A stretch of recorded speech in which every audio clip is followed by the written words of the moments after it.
અને વોર બુલેટિનની શરૂઆત કરીએ મહત્વપૂર્ણ સમાચારથી બુલેટિનની શરૂઆત કરીએ તો અમદાવાદના ખોખરા વિસ્તારમાં બાબા સાહેબ આંબેડકરની પ્રતિમા ક્ષતિગ્રસ્ત થઈ હતી, ખંડિત થઈ હતી અને એ મામલે સ્થાનિકોમાં ભારે રોષ જોવા મળી રહ્યો હતો।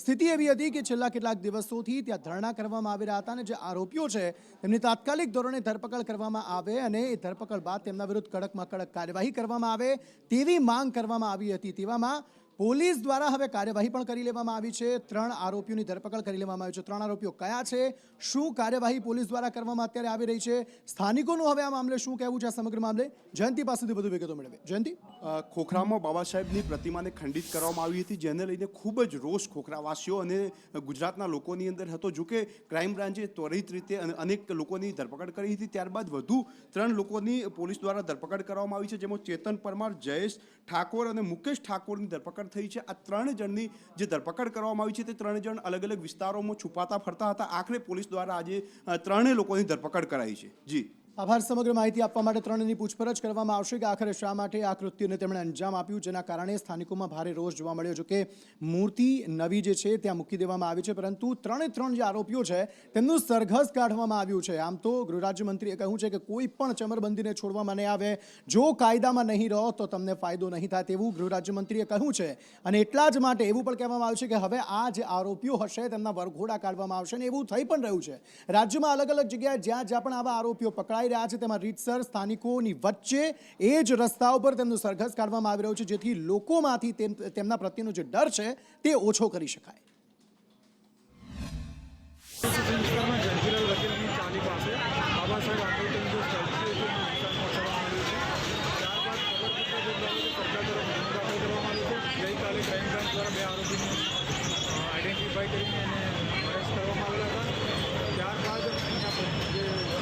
આજે સવારે સ્ટેચ્યુ મૂકવામાં આવેલું છે, સ્ટેચ્યુનું અનાવરણ કરવામાં આવેલું છે અને જે લોકોની માંગણી છે કે આરોપીને અરેસ્ટ કરવામાં આવે, કડકમાં કડક કાર્યવાહી થાય, એ કાર્યવાહીથી લોકો સંતુષ્ટ છે। હાલમાં જે ધરણા પર બેઠેલા લોકો ઉઠી ગયા છે। તો હાલ તો પોલીસે કહ્યું છે કે કાર્યવાહી કરવામાં આવશે અને કડક કાર્યવાહી કરવામાં આવશે 3 વિરુદ્ધ, પરંતુ ગૃહ રાજ્યમંત્રીએ જ્યારથી કહ્યું છે ત્યારથી પોલીસ જે છે તે વધુ સઘન થઈ છે, વધુ કડક થઈ છે આરોપીઓ પ્રત્યે અને રીતસરના અલગ અલગ જગ્યાએ વરઘોડા કાઢવામાં આવી રહ્યા છે। ગૃહ રાજ્યમંત્રીએ કહ્યું છે કે જો લોકોને હેરાન કરશો તો તમારા વરઘોડા નીકળશે જ અને એવું થઈ પણ રહ્યું છે। રાજ્યમાં અલગ અલગ જગ્યાએ આ પ્રકારની તસવીરો જે છે તે સામે આવી છે। 2 તસવીરો અમદાવાદમાંથી જ સામે આવી છે કે જ્યાં એક તસવીર બાબા સાહેબ આંબેડકરની પ્રતિમા ખંડિત કરવાની જે મામલો થયો હતો તેમાં જ વરઘોડો કાઢવામાં આવ્યો। મોરબીમાં પણ આ પ્રકારનો મામલો જે સામે આવ્યો હતો, રાજકોટ અને અંબાજીમાં પણ આ પ્રકારના મામલા સામે આવ્યા કે જેમાં જે સ્થાનિક લોકો હતા તેમને ક્યાંક હેરાન લોકો કરી રહ્યા હતા અથવા તો જે વાહનો હોય છે તેમને નુકસાન કરી રહ્યા હતા અસામાજિક તત્વો। એ તમામ જે અસામાજિક તત્વો હતા તેમનો વરઘોડો કાઢવામાં આવ્યો અને રીતસર સ્થાનિકો વચ્ચે તેમને માફી જાહેરમાં મંગાવવામાં આવી, જેના કારણે લોકોમાં તે અસામાજિક તત્વો પ્રત્યેનો જે ડર છે તે ઓછો કરી શકાય અને પોલીસ પ્રત્યે માન જે છે તે વધી શકે। કારણ કે છેલ્લા કેટલાક દિવસોથી એવા મામલા સામે આવી રહ્યા હતા કે જ્યાં હત્યા, લૂંટ જેવા જે મામલાઓ છે સતત વધી રહ્યા હતા। પોલીસ તો જાણે કોઈ ડર ન હોય, કાયદો વ્યવસ્થાનો જાણે કોઈને ડર ના હોય તે પ્રકારના મામલાઓ રાજ્યમાં વધી ગયા હતા, જેના કારણે આ પ્રકારની કાર્યવાહી કરવી જરૂરી બની ગઈ હતી અને હવે એ પ્રકારના બનાવો સામે આવી પણ રહ્યા છે। આરોપીઓ પકડાઈ રહ્યા છે અને રીતસર તેમના વરઘોડા કાઢવામાં આવી રહ્યા છે અને લોકોમાંથી તેમનો જે ડર છે તે કાઢવાનો પ્રયત્ન કરવામાં આવી રહ્યો છે।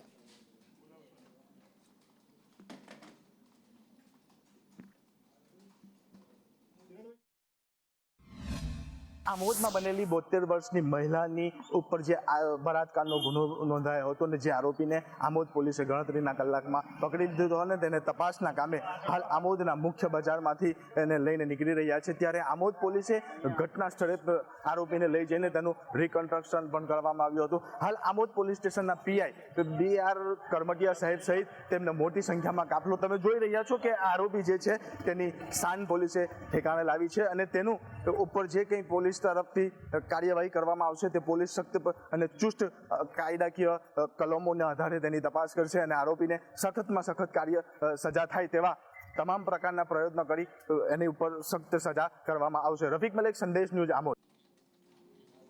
આ ઉપરાંત રાજ્યમાં અલગ અલગ જે ઘટનાઓ ઘટી રહી છે ત્યારબાદ એક મુખ્ય ઘટના ખ્યાતિકાંડની છે અને કોઈ ભૂલી શકે તેમ નથી. અલગ અલગ જે સ્કેમ કરવામાં આવ્યા હતા, અલગ અલગ કેમ્પ યોજવામાં આવ્યા હતા અને જે હૃદયો ચીરવામાં આવ્યા હતા ખ્યાતિ હોસ્પિટલ દ્વારા, તેમાં અનેક લોકોએ પોતાનો જીવ ગુમાવ્યો છે. હવે આ મામલામાં જે મુખ્ય આરોપીમાંના એક રાજશ્રી કોઠારી કે જેની આજે તેમને કોર્ટમાં રજૂ કરવામાં આવ્યા હતા અને કોર્ટમાં રિમાન્ડની માંગણી ન થતાં તેમને જ્યુડિશિયલ કસ્ટડીમાં મોકલી દેવામાં આવ્યા છે. એટલે કે કાર્યવાહી જે છે તે આગળ વધતી હવે જોવા મળી રહી છે. સમગ્ર મામલે વધુ માહિતી મેળવીએ કશ્યપ જોશી પાસેથી. કશ્યપ, બિલકુલ, રાજેશજી કોઠારી છે તેને આજે કોર્ટમાં રજૂ કરવામાં આવી હતી.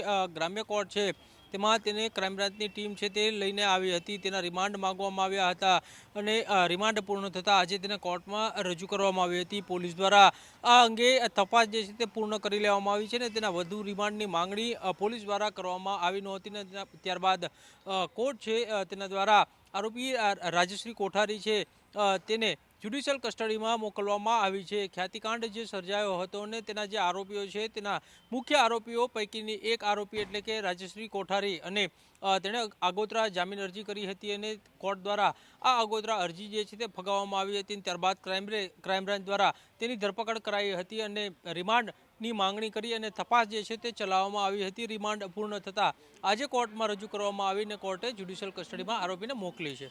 જી કશ્યપ, આભાર સમગ્ર માહિતી આપવા માટે. તો ખ્યાતિકાંડ તો તાજું ઉદાહરણ છે કે જ્યાં મોટું સ્કેમ થયું હતું ને લોકોના હૃદય ચીરવામાં આવ્યા હતા અને પૈસા મેળવવા માટે જ આ પ્રકારના જે કામગીરી છે તે હોસ્પિટલ્સ દ્વારા કરવામાં આવતી હતી. પરંતુ અમદાવાદમાં અલગ અલગ જગ્યાએ બિલ્ડર્સનો પણ ત્રાસ યથાવત છે અને તેવામાં એક બિલ્ડર દ્વારા જે ઠગાઈ આચરવામાં આવી હતી લોકો સાથે, તેમાં હવે તે મુખ્ય બિલ્ડર જે છે તેની ધરપકડ કરી લેવામાં આવી છે. પ્રિવિલોન બિલ્ડકોનના જયદીપ કોટકની ધરપકડ કરવામાં આવી છે અને તેને કોર્ટમાં આજે રજૂ કરવામાં આવ્યો હતો. 14 દિવસના રિમાન્ડ માંગ પણ કરવામાં આવી છે. સમગ્ર મામલે વધુ માહિતી મેળવીએ જિગ્નેશ પટેલ પાસેથી. જી જિગ્નેશ, વાત કરવામાં આવે અંકિતો, જે બનાવ છે તે અમદાવાદના બોપલ વિસ્તારનો છે કે જ્યાં બોપલ વિસ્તારમાં એક નવી સ્કીમ મૂકવામાં આવી હતી અને તે સ્કીમનું બુકિંગ પહેલા લોકો પાસેથી રૂપિયા પડાવી લેવામાં આવ્યા. એવા જે પ્રિવિલોન બિલ્ડકોનના જે બિલ્ડર છે જયદીપ કોટક, તેમની પોલીસે ધરપકડ કરી છે. ગુનો નોંધાયા બાદ એટલે કે એક બાદ એક બે ફરિયાદ તેમના વિરુદ્ધ નોંધાઈ હતી અને ત્યાંથી તે ફરાર હતા. ગઈકાલે તે વિરમગામ થઈને લીંબડી જતા હતા તે સમયે વિરમગામ પાસેથી તેની ધરપકડ કરવામાં આવી અને ગ્રામ્ય કોર્ટમાં રજૂ કરવામાં આવ્યા છે. પોલીસે 14 દિવસની રિમાન્ડની માંગ કરી તેના અન્ય જે ફરાર આરોપી છે તેમના ભાગીદાર હિરેન કારિયા તેમની ધરપકડ માટે વધુ તપાસ અને કાર્યવાહી શરૂ કરી છે.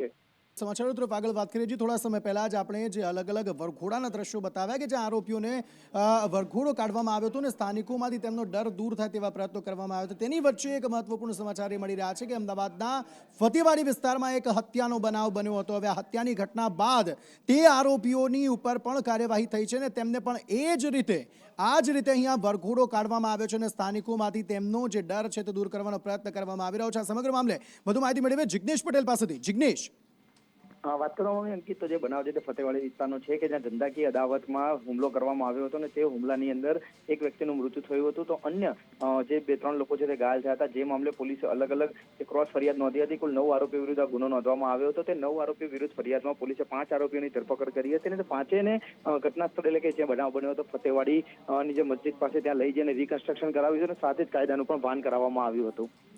જી આભાર સમગ્ર માહિતી આપવા માટે જિગ્નેશ. સમગ્ર માહિતી આપવા માટે આભાર. સમાચારો તરફ આગળ વાત કરીએ. વાત રાજકોટની કરીએ. રાજકોટમાંથી અધિકારીઓના રાજીનામા પડી રહ્યા છે ત્યારબાદથી સવાલો અનેક ઊભા થઈ રહ્યા છે. કારણ કે અત્યાર સુધી એવું થતું હતું કે ધારાસભ્યો એવું કહેતા હતા કે જે અધિકારીઓ છે તે તેમની વાત નથી માનતા, પરંતુ હવે તો કોંગ્રેસ એવો આક્ષેપ કરી રહ્યો છે કે જે રીતે અધિકારીઓ રાજીનામા આપી રહ્યા છે તેમાં સીધી સંડોવણી ધારાસભ્યોની છે, નેતાઓની છે કે જે પ્રેશર કરે છે અધિકારીઓ પર કે તેમનું કામ તમારે કરવું જ પડશે. આ સમગ્ર મામલે આક્ષેપ પ્રતિ આક્ષેપ જે છે તે જોર પર જોવા મળી રહ્યા છે. રાજકોટ મહાનગરપાલિકામાં ભારતીય જનતા પક્ષનું શાસન છેલ્લા ઘણા સમયથી ચાલે છે.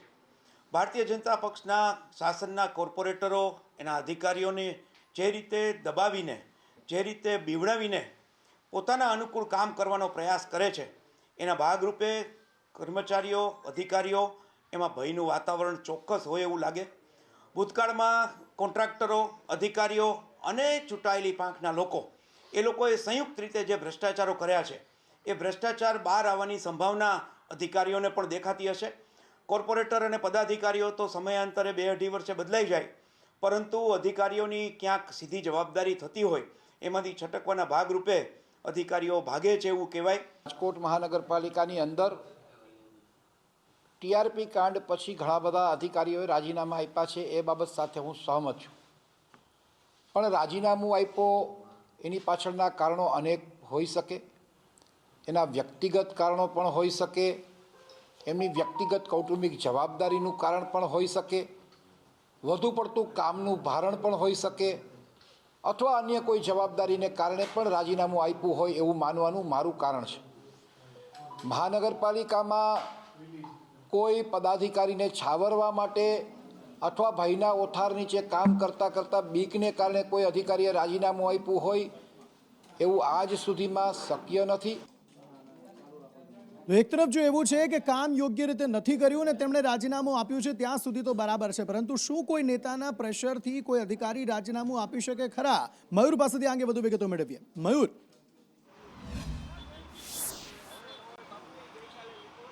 બિલકુલ અંકિત, ટીઆરપી અગ્નિકાંડ થયો ત્યારબાદ મનપામાં અધિકારીઓનો રાજીનામાનો દોર જે છે તે શરૂ છે. વધુ 2 ડેપ્યુટી એન્જિનિયરો જે છે તેમના દ્વારા રાજીનામું ધરી દેવામાં આવ્યું છે. સોંડરવા જે છે તેમના દ્વારા આજે રાજીનામું ધરી દેવામાં આવ્યું છે. અગાઉ પણ ઇન્ચાર્જ ચીફ ફાયર ઓફિસરથી લઈ પૂર્વ ટીપીઓ સહિતના જે અધિકારીઓ જે છે તેમના દ્વારા રાજીનામા આપી દેવામાં આવ્યા છે. એટલે કે અત્યાર સુધી 18 જેટલા રાજીનામાઓ જે છે તે મનપાની અંદર પડ્યા છે. પરંતુ ક્યાંક ને ક્યાંક આ અધિકારીઓના રાજીનામાઓને લઈને રાજકારણ જે છે તે પણ ગરમાયું છે. કોંગ્રેસ જે છે તેમના દ્વારા કહેવામાં આવી રહ્યું છે કે પદાધિકારીઓના પ્રેશરથી અને ભ્રષ્ટાચારના કારણે જે ખુલ્લા ન પડે તેમને લઈને અધિકારીઓ જે છે તે રાજીનામા આપી રહ્યા છે. કોંગ્રેસના નિદેશ બારોટ જે છે તેમના દ્વારા આક્ષેપ કરવામાં આવ્યા છે કે પદાધિકારીઓ જે છે તેમનું પ્રેશર હોય છે અને તેમના જ કારણે અધિકારીઓ જે છે તે રાજીનામા આપી રહ્યા છે. તો સામા પક્ષે શહેર ભાજપ પ્રમુખ મુકેશ દોશી છે તેમના દ્વારા પણ કહેવામાં આવ્યું છે કે જે જોવું જોઈએ કે કઈ રીતે તેઓ રાજીનામા આપી રહ્યા છે. કામનું ભારણ પણ હોઈ શકે. મહત્વપૂર્ણ સમાચાર મળી રહ્યા છે. સંસદની બહાર કોઈ વ્યક્તિ ભલભલ સળગવા લાગ્યો છે. કોઈ વિરોધ કરવા માટે ત્યાં આવે પહોંચ્યો હતો કે કેમ, કે અન્ય કોઈ કારણ છે તેનું સળગવાનું? આ સમગ્ર મામલે વધુ માહિતી મેળવીએ અજય યાદવ પાસેથી. અજય,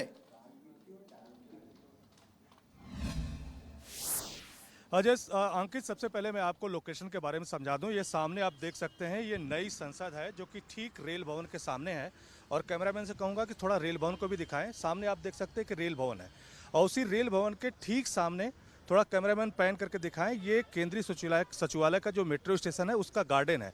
और जहां पे फिलहाल आपको हरा बोर्ड दिखाई दे रहा है वहां पे कुछ सिक्योरिटी पर्सनल है. वहीं पर वो शख्स खड़ा था और अचानक उसने अपने शरीर के ऊपर मिट्टी का तेल छिड़का और छिड़कने के बाद संसद भवन की ये गैलरी जो कि रेल भवन और संसद भवन के बीच से जाती है, और कोई भी एमपी जो संसद भवन जाता है तो इसी रास्ते से जाता है, और यहीं पर उसने आग लगाई. और फिलहाल आपको जो पुलिस के द्वारा स्पॉट किया गया है, आप देख सकते हैं कि पानी के छींटे भी यहाँ पे हैं, और यहीं पर उसने आग लगाई. काफ़ी बुरी तरह से वो जल गया था. हालांकि जो सिक्योरिटी पर्सनल यहाँ पे मौजूद थे उन्होंने आग को बुझाया और आनंद फानन में उसको आरएमएल हॉस्पिटल जो कि यहाँ से 1 किलोमीटर की दूरी पे स्थित है उसे वहाँ पर एडमिट कराया गया. शख्स का नाम जितेंद्र बताया जा रहा है जो कि यूपी के बागपत का रहने वाला है, और कहा जा रहा है कि वो पारिवारिक समस्याओं से घिरा हुआ था, और उसके हाथ में करीब 2 से 3 पन्नों का एक लेटर था, और लेटर भी जल गया है. और लेटर में हालांकि क्या लिखा हुआ है उसको पुलिस अभी जांच पड़ताल करेगी. लेकिन कहा जा रहा है कि चूंकि वो अपनी पारिवारिक समस्याओं से परेशान था, इसीलिए उस पर ध्यान आकर्षण के लिए उसने सुसाइड करने की कोशिश की है. तो फिलहाल कहा जा रहा है कि बुरी तरह से जला हुआ है, लेकिन उसकी अभी की कंडीशन क्या है उसको बाद में ब्रीफ किया जाएगा पुलिस के द्वारा. जी.